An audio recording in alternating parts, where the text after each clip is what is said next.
Yang zalim malah dipuji-puji, yang dizolimi dimaki-maki. Jadi banyak tindakan tidak adil. Yang jujur ditertawakan, yang jahat dianggap keren, orang yang mulia disingkirkan, yang jahat mendapat derajat. Aturan dijungkir balikkan, nilai diputar balikkan. Yang wanita kehilangan rasa malu, yang laki-laki kehilangan kehormatan.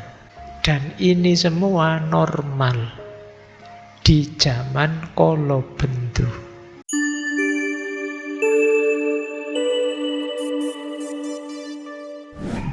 Baik, bismillah, kita mulai ya. Malam hari ini kita temui lagi beliau. Dulu pernah kita bahas, sekarang kita angkat lagi lebih dalam sedikit pandangan beliau tentang wolak-wali ing jaman, atau bolak-baliknya sejarah. Jadi ini khas bulan ini, tokoh-tokoh yang kita bahas tentang sejarah semuanya punya madhab sejarah itu siklus, berputar. Nah, termasuk beliau, Raden Ngabei Ronggowarsito. Beliau ini ada yang menggelari pujangga terakhir Jawa, pujangga Jawa yang terakhir dari Kasunanan Surakarta. Karya-karyanya banyak. Mestinya yang Jawa pernah membaca-baca tentang beliau. Kalau belum ya kebangetan, karena referensinya banyak. Kalau belum berarti kalian memang tidak terlalu tertarik dengan budaya-budaya kita. Baik. Beliau ini dulu pernah saya ceritakan panjang lebar itu ya. Putra, cucu pujangga juga beliau. Cucunya Yosodipuro yang kedua, pujangga keraton juga. Ayahnya juga begitu. Cuma beliau ini masa mudanya agak nakal. Nama asli beliau Bagus Burhan. Terus sama orang tuanya dipondokkan di Ponorogo, di pondoknya Kiai Kasan Besari, pesantren Gebang Tinatar. Nah, yo di pondok yo tetap rodok-rodok nakal, meskipun nanti ada momen, ya kalau bahasa saya meletik, ada momen konversi. Jadi momen beliau mengalami titik balik kesadaran, kemudian sangat serius belajar, mendalami tidak hanya sastra tapi juga spiritualitas. Sehingga kita kenal hari ini tokoh besar Raden Ngabei Ronggowarsito dengan karya-karyanya yang luar biasa. Nah, itu gambaran beliau ya. Meskipun nanti ketika bicara tentang sejarah, pandangan-pandangan beliau yang sirkuler tadi, yang banyak dikutip orang ya tentang kekacauan sejarah, khususnya zaman beliau. Jadi beliau ini ngalami beberapa kasunanan, beberapa sunan. Jadi beliau ngalami era Pakubuwono ke-7, ke-8, dan ke-9. Kalau di masa Pakubuwono ke-7 beliau ini harmonis dengan Ronggowarsito. Tapi mulai agak masalah di Pakubuwono ke-9. Pakubuwono 9 ini putranya Pakubuwono ke-6.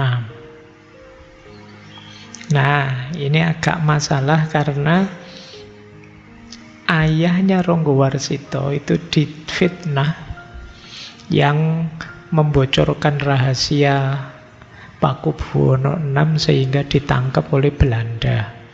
Cuma ini sifatnya fitnah, tapi karena terlanjur menyebar, akhirnya Ronggowarsito ini tidak terlalu disukai oleh Pakubuwono IX. Meskipun Ronggowarsito juga sebenarnya dibenci, dicurigai juga oleh Belanda. Karena karya-karya beliau itu banyak nyindir-nyindir, kemudian membangkitkan semangat juang rakyat kecil dan lain sebagainya. Jadi itu gambarannya. Jadi beliau agak pahit di belakang sampai terkenal sekali dengan zaman edannya, istilah beliau. Nanti kita banyak belajar itu ya malam hari ini, tentang bagaimana siklusnya zaman atau wolak-wali ing zaman. Kalau itu siklus berarti ya kadang naik, kadang turun. Saya tidak tahu hari ini kita sedang naik apa sedang turun.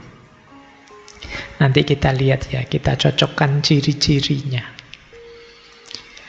Baik, bismillah, kita mulai. Nah, filsafat sejarahnya Raden Ngabai Ronggowarsito ini, ada yang menyebutnya ini jenis filsafat sejarah yang spekulatif futuristik. Biasanya orang ngomong sejarah itu kan masa lalu. Dulu terjadi apa, dulu mengalami apa, ada peristiwa apa. Tapi kalau membaca serat-serat beliau ketika membahas sejarah itu banyak juga yang sifatnya ke depan, futuristik. Besok akan ada ini, besok akan ada itu. Nah itu ya ada bau ramalannya, tapi ramalan yang tidak sekedar ngarang. Jadi ada yang bilang kalau di barat itu Karl Marx itu materialisme historis. Nah, kalau di kita termasuk pikiran-pikirannya Ronggowarsito itu mistisisme historis. Jadi sejarah yang ada bau mistiknya karena ada unsur ramalannya. Jadi tidak hanya menceritakan masa lalu, tapi juga meramalkan masa depan. Nah, ini konsep sejarah yang unik ya, yang khas. Nah, sejarah yang futuristik ini, ya, yang jenisnya ramalan ini, membutuhkan dua kompetensi, dua kemampuan. Yang pertama namanya sambegono. Sambegono itu harus cerdas dan punya daya ingat yang kuat. Yang kedua, nawang krido.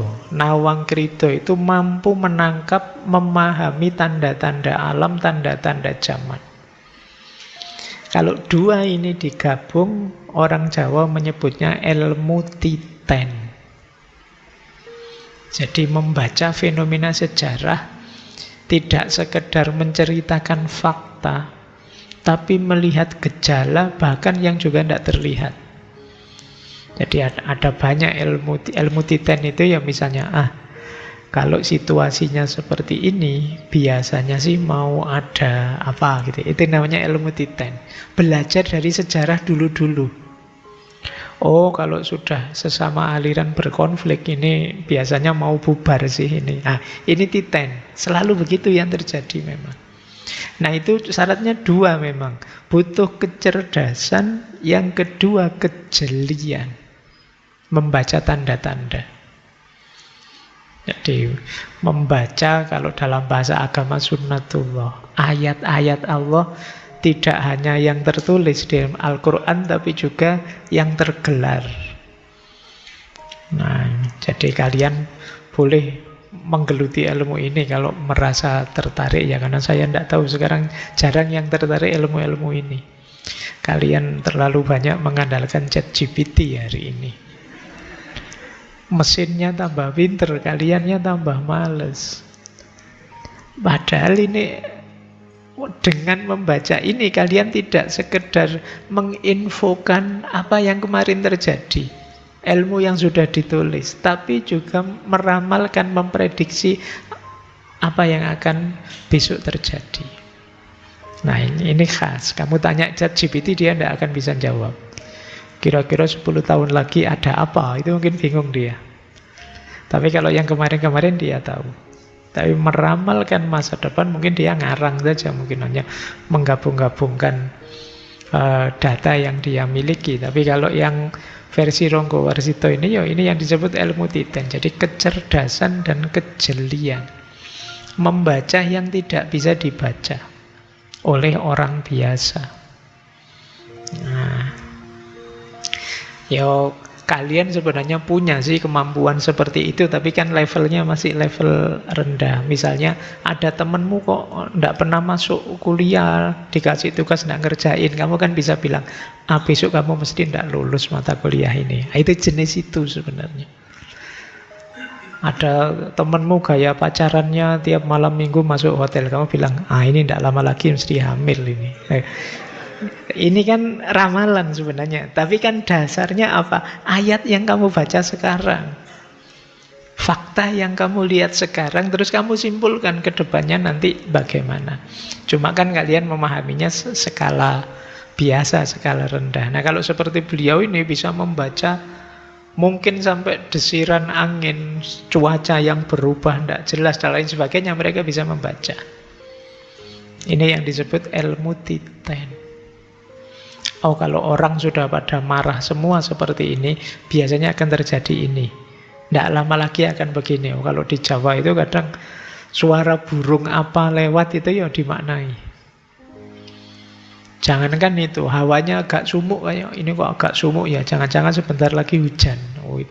Bisa begitu. Mbok kamu baca buku fisika atau biologi yang manapun, tidak ada teori bahwa kalau sumuk itu sebentar lagi hujan. Tapi bisa diteorikan seperti itu. Itu kemampuannya namanya dua. Sambegono sama Nawang Krida. Tapi ini ya level dalam. Jadi cerdas, daya ingatnya kuat dan jeli. Menangkap tanda-tanda ayat-ayat. Terus orang yang punya dua kompetensi ini nanti disebutnya seorang yang waskito. Jadi orang yang bisa membaca, kamu belum cerita dia sudah bisa menebak, kamu kesini utang mesti ya. Itu waskito namanya. Kita belum cerita, dia sudah bisa menebak apa yang kita inginkan. Isi pikiran kita terbaca. Mungkin dilihat dari kerut wajah kita, dilihat dari gaya ngomong kita, dia langsung bisa menebak. Orang ini namanya waskito. Meskipun nanti di level tertingginya kewaskitoan ini kalau dalam agama kita menyebutnya makrifat. Pengetahuannya tidak sekedar membaca ayat-ayat alam sunatullah saja, tapi dapat informasi langsung dari Tuhan, dari Allah.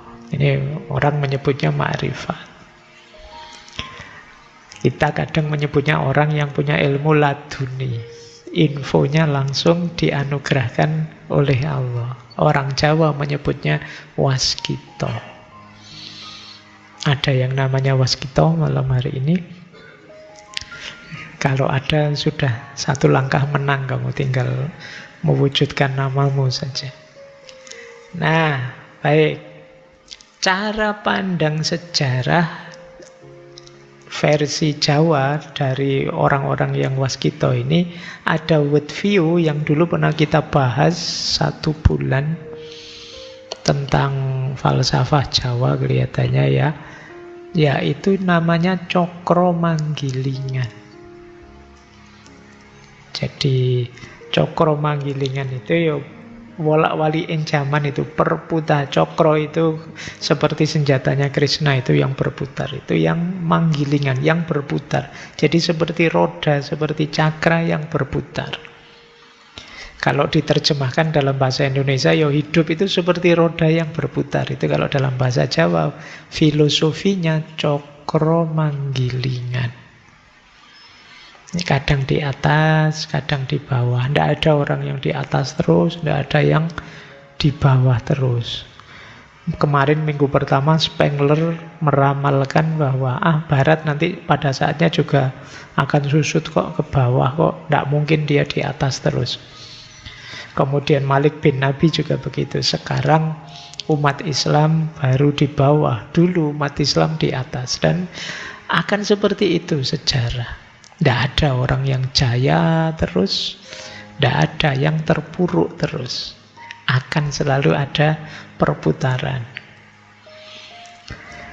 Nah, untuk bisa menyikapi cokro manggilingan sekaligus membangun pribadi yang waskito, yang mampu punya kecerdasan dan kejelian, prosesnya dua.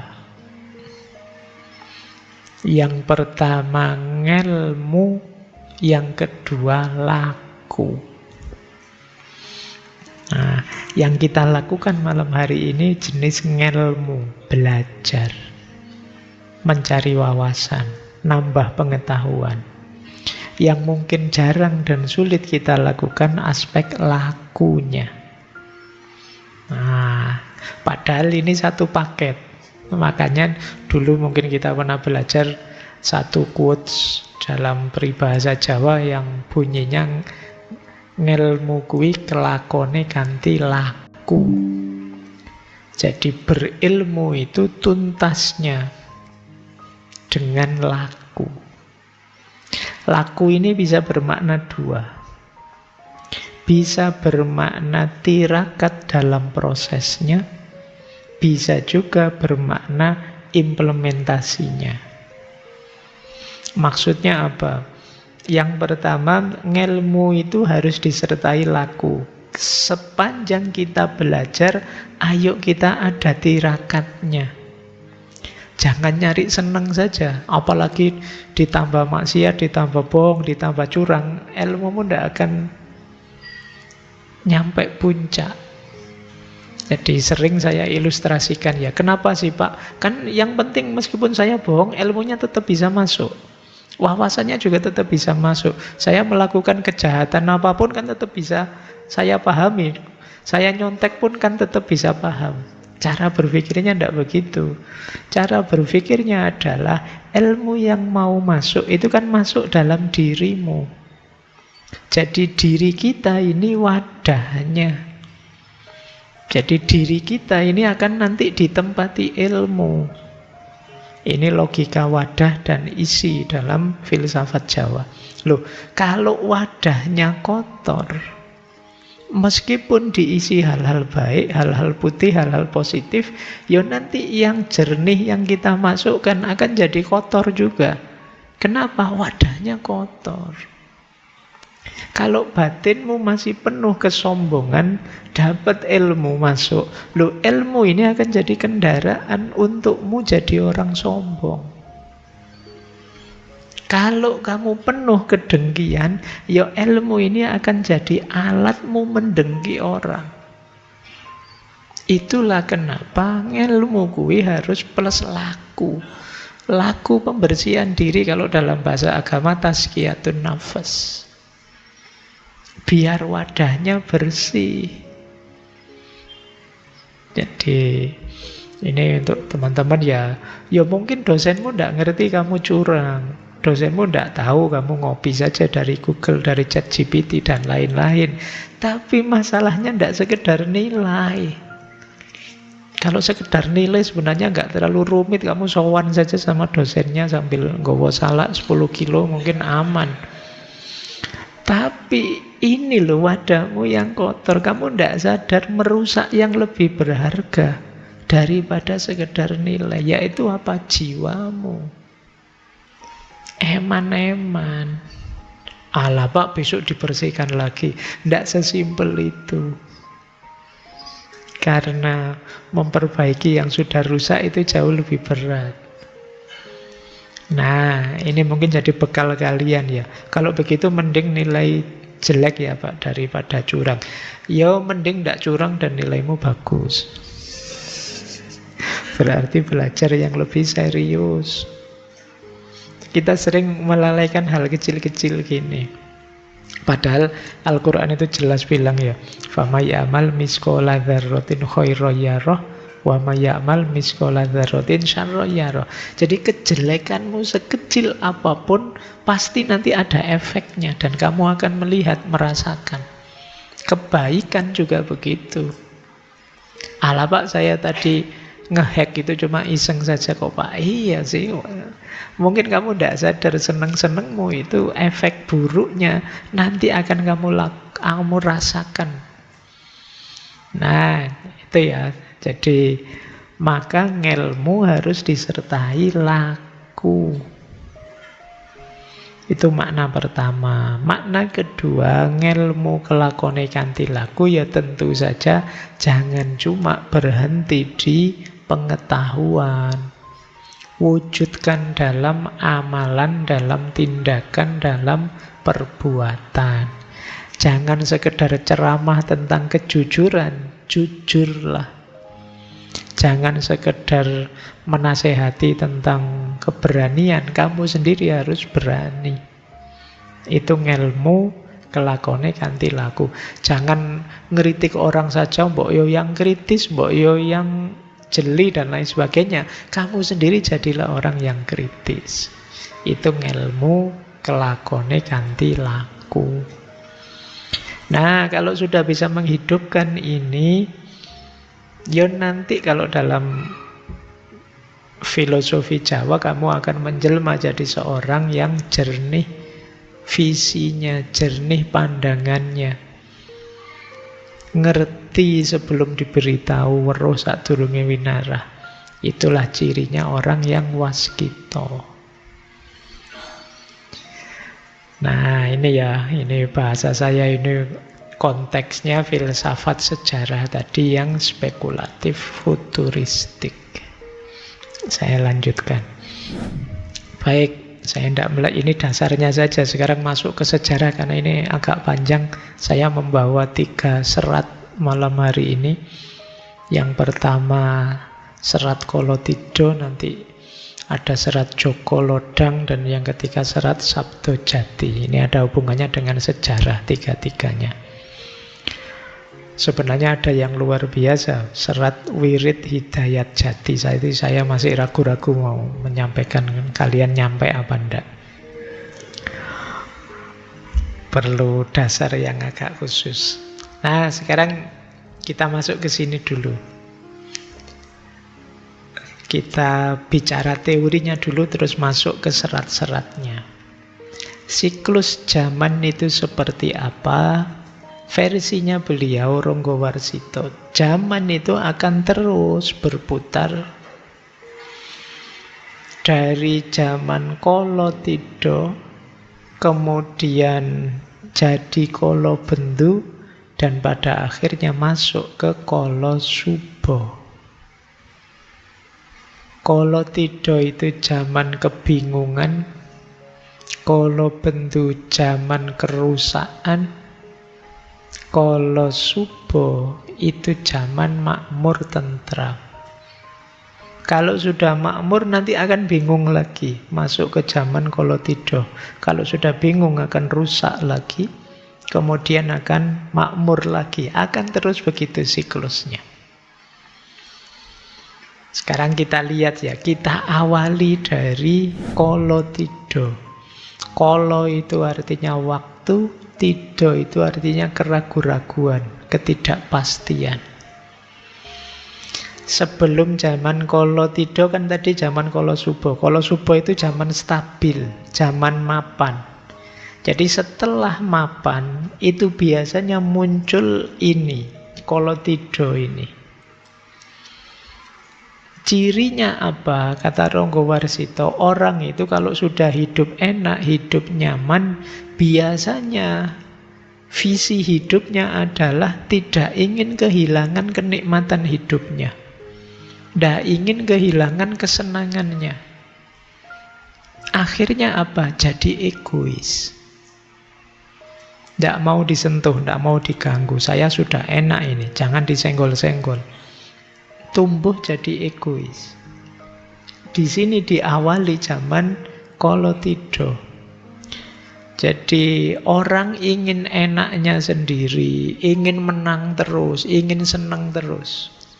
Dia akan resisten, dia akan marah, dia akan baper kalau merasa kesenangan, kenyamanannya diusik. Ini cirinya zaman Kolotido sudah. Semakin banyak orang egois dan baperan, nah itu ciri-ciri, berarti ini memang zaman Kolotido. Tersinggungan, ndak terimoan. Nah itu berarti dia merasa kenyamanannya diusik. Nah, efek jauhnya apa? Orang jadi nafsi-nafsi, individualis. Ndak peduli orang lain, yang penting aku seneng. Yang penting aku nyaman. Setiap orang menganggap aku yang paling benar. Buktinya apa? Aku sekarang enak kok, aku sekarang nyaman kok, berarti aku benar. Kalau orang lain ingin senang, ingin nyaman, harusnya ikut aku, manut aku.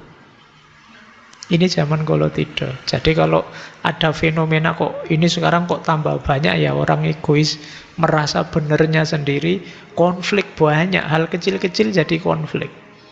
Kemungkinan memang zamannya sedang zaman Kolotido.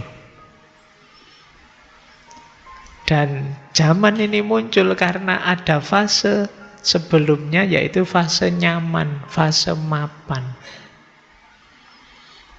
Biasanya orang itu kalau fase ruwet, fase susah itu cenderung lebih kompak. Tapi begitu menang, egoisnya muncul. Jadi ingin enak sendiri, menang sendirinya muncul. Bahkan nanti sampai pada titik benar salah, baik buruk itu tidak penting. Hari ini kita menyebut itu kan era post-truth. Post-truth itu kan melampaui kebenaran. Maksudnya apa? Orang menganggap sesuatu itu benar kalau sesuai kepentingannya, sesuai keinginannya. Jadi era post-truth itu kalau dilihat dari sini sebenarnya menunjukkan zaman sedang zaman Kolotido. Bahwa yang aku anggap benar itulah kebenaran. Yang sesuai dengan kepentinganku itulah kebenaran. Semua orang mengklaim benarnya sendiri-sendiri. Nah, kalau kalian punya gaya seperti itu, ya kalian memang gaya versi Kolotido.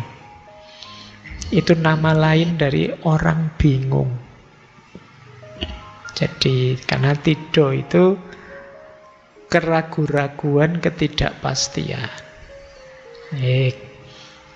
Oke ya, ini zaman transisi dari enak menuju tidak enak. Saya tidak tahu durasinya berapa, tapi pasti siklus itu terjadi. Mungkin bisa lama, sangat panjang, mungkin juga pendek. Kalau ini selesai, biasanya zaman Kolotido ini kalau tambah parah, kita tidak bisa mengatasinya, kita akan masuk ke Kolobendu. Ini sudah zaman hancur-hancuran. Kalau tadi zaman Kolotido itu orang serba ragu-ragu, serba tidak pasti. Begitu masuk ke Kolobendu sebenarnya stabil lagi, tapi stabil dalam kerusakan, stabil dalam angkara murka. Disinilah nanti yang baik dianggap buruk, yang buruk dianggap baik. Namanya zaman Kolobendu. Jadi ini nanti yang relevan dengan syairnya Ronggowarsito di zaman Edan dari serat Kolotido. Dari luar kelihatan tertib, stabil, tapi stabil dalam ketidakberesan. Kalau semua orang Edan itu kan yang tidak Edan akan dianggap Edan. Kalau semua orang stres, itu yang tidak stres akan jadi yang tidak normal satu-satunya. Jadi yang semula tidak normal dianggap normal, yang semula normal akan dianggap tidak normal. Oke ya, jadi kalau ada orang, saya itu tidak main TikTok, tidak main itu. Oh, zaman kayak gini kan. Jadi dia malah tidak normal sendiri. Apa sih game online itu? Dia akan jadi tidak normal sendiri. Jadi ketika semua orang edan, maka yang tidak edan, itulah dia yang edan. Jadi itu, bahasa itunya kan itu. Jadi kalau semua orang tidak waras, ya satu-satunya yang waras itu dia kan beda sendiri. Dialah yang nanti dianggap tidak waras. Ini zaman kalau bentu. Kalau di berbagai narasi, ya termasuk nanti di serat Kolotido dan serat yang lain, zaman kalau bentu itu isinya kebolak, ini yang disebut wolak-wali ing zaman. Yang zolim malah dipuji-puji, yang dizolimi dimaki-maki. Nah, sekarang kan banyak istilah-istilah memaki yang terzolimi. Alah, kamu playing victim aja. Alah, kita sering ada banyak diksi-diksi untuk menyerang orang yang terzolimi hari ini. Nah, jadi banyak tindakan tidak adil. Yang jujur ditertawakan, yang jahat dianggap keren. Wah, hebat orang ini, keren, berani dia. Nah, itu padahal itu kejahatan. Orang yang mulia disingkirkan, yang jahat mendapat derajat. Aturan dijungkir balikkan, nilai diputar balikkan. Yang wanita kehilangan rasa malu, yang laki-laki kehilangan kehormatan. Ini kalau bentu. Bapak lupa sama anaknya, anak melawan orang tuanya, saudara tawuran dengan saudara, keluarga saling menyakiti, murid melawan gurunya, yang besar sombong, yang kecil tidak tahu diri. Dan ini semua normal di zaman kala bentu. Nah, simbolnya apa? Kembang seruni. Kembang seruni itu, seruni itu kependekan dari seru dan berani. Barang siapa suaranya keras dan berani, dia akan menang. Punya pengaruh besar. Entah dia orang pinter ataupun tidak pinter, sing penting berani teriak-teriak, berani tampil, maka dia akan punya pengaruh. Ini cirinya zaman kala bentu. Ketika yang negatif-negatif, yang rusak-rusak dianggap normal. Nah, kira-kira kita di zaman apa? Tadi kamu nganggapnya, wah Kolotido ini Pak kita. Begitu kalau bentu, loh jangan-jangan kita kalau bentu. Atau jangan-jangan tiap zaman ada kalau bentunya sendiri, ada Kolotidonya sendiri. Tapi ini pasti akan berputar, kata Ronggo Warsito. Kalau sudah memuncak, pada akhirnya nanti, kalau kehancuran itu sehancur-hancurnya, akan lahir zaman baru, namanya zaman Kolosubo. Zaman Kolosubo itu zaman kegembiraan, zaman stabilitas, zaman kemakmuran. Ya, versi beliau nanti diawali dengan munculnya seorang ratu adil. Kalau dalam Islam dikenal Imam Mahdi. Ini tokoh yang tidak ikut edan pasti. Di kalangan semua orang edan, dia sendiri yang tidak edan. Dan perjuangannya berat. Cirinya, kalau di banyak serat itu, yang pertama sederhana. Yang kedua, tidak berhasrat duniawi. Yang ketiga, misinya hanya ingin membahagiakan orang lain. Yang keempat, spiritualitasnya tinggi. Nah, ini 4 ini ya. Semoga tidak ada. Wah, jangan-jangan saya itu, Pak. Karena dalam sejarah banyak yang ngaku-ngaku sebagai Imam Mahdi, sebagai Ratu Adil. Banyak juga yang oleh masyarakat dianggap Ratu Adil, Imam Mahdi. Dan ini silih berganti. Nanti kalau kita belajar tentang teori-teori tentang Ratu Adil, Imam Mahdi, itu biasanya memang muncul di tengah masyarakat yang sedang tertindas. Jadi mereka mimpinya, yang membuat mereka masih bertahan itu adalah mimpinya bahwa nanti akan datang seorang pembebas, Ratu Adil atau Imam Mahdi. Biasanya ideologi atau pandangan seperti ini laku di masyarakat yang sangat tertindas. Makanya Ronggowarsito tadi banyak dibenci oleh Belanda karena ideologi Ratu Adil ini membuat masyarakat optimis, siap selalu berjuang. Nah, diawali oleh Ratu Adil dan para pengikutnya. Para pengikutnya itu adalah orang-orang yang eling lan waspada. Orang-orang yang hidup dalam kesadaran dan kewaspadaan. Ini orang yang tidak ditelan oleh zaman Kolosubo tadi.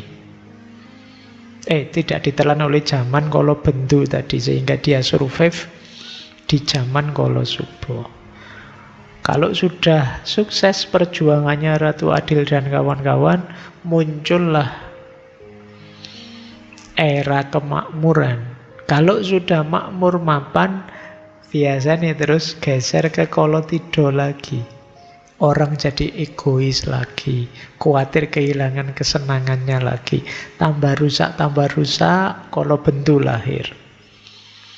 Kolobendu lama-lama hancur-hancur, muncul seorang pahlawan, penyelamat, pembebas, Ratu Adil dan orang-orang yang masih eling lan waspada. Lahirlah zaman Kolosubo. Dan inilah siklus zaman versi Ronggowarsito. Senantiasa berputar. Nah, tergantung kita. Kalau memang kalian merasa, Pak, ini Kolotido atau Kolobendu, percepat prosesnya menuju Kolosubo. Dan ya itu ada di kita, biar rodanya muternya cepat. Biar tidak lama-lama dalam kehancuran. Rumusnya apa? Rumusnya adalah Triwikromo. Triwikromo itu, Tri itu 3, Wikromo itu kekuatan, keberanian, kebijaksanaan. Triwikromo itu apa? 3 komponennya: masa lalu, masa kini, dan masa depan.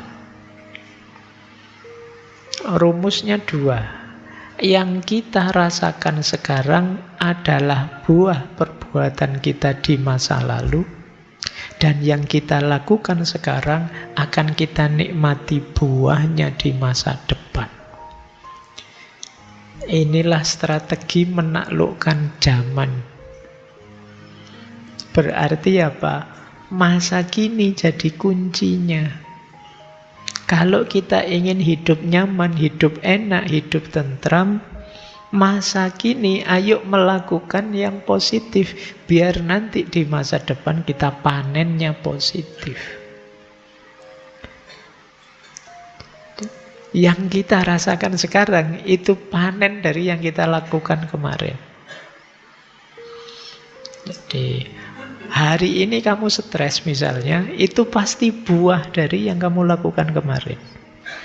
Entah hidup yang tidak teratur, entah salah pilih teman, entah kesehatan yang tidak dijaga, panennya sekarang. Nah, kalau ingin sekarang enak, harusnya kemarin kalian melakukan yang positif-positif. Maka ayo belajar dari situ. Sekarang kita hati-hati. Sekarang kita eling lang waspada, biar di masa depan kita nyaman.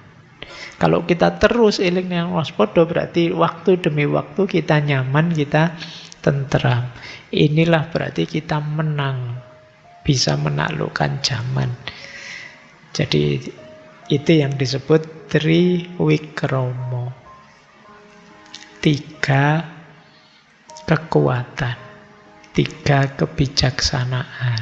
Jadi kalian jangan mengeluhkan situasimu hari ini, karena situasimu hari ini itu hasil perbuatanmu kemarin. Kalian jangan takut dengan apa yang terjadi di masa depan, karena yang terjadi di masa depan itu adalah buah yang kamu lakukan sekarang. Maka sekarang lakukan yang terbaik, insya Allah masa depanmu tidak perlu dicemaskan. Di banyak kesempatan kan saya sampaikan, orang bahagia itu yang tidak menyesali masa lalu dan tidak mencemaskan masa depan. Untuk tidak menyesali masa lalu dan tidak mencemaskan masa depan, taklukkanlah waktu, taklukkanlah zaman dengan cara ini. Baik, nanti mesti ada yang komentar, iya Pak, kalau diomongkan itu segampang itu Pak. Kalau dijalankan itu berat. Ya sidik-sidik, pelan-pelan. Karena memang polanya hidup, atau kalau bahasanya orang stoik, divine reasonnya hidup itu seperti ini. Apa yang kamu tanam hari ini, ya kamu akan menuai besok. Yang sekarang kamu tuai, itu yang kamu tanam kemarin. Inilah Triwikromo. Baik, itu dasar dari siklus sejarah versi beliau Raden Ngabei Ronggowarsito.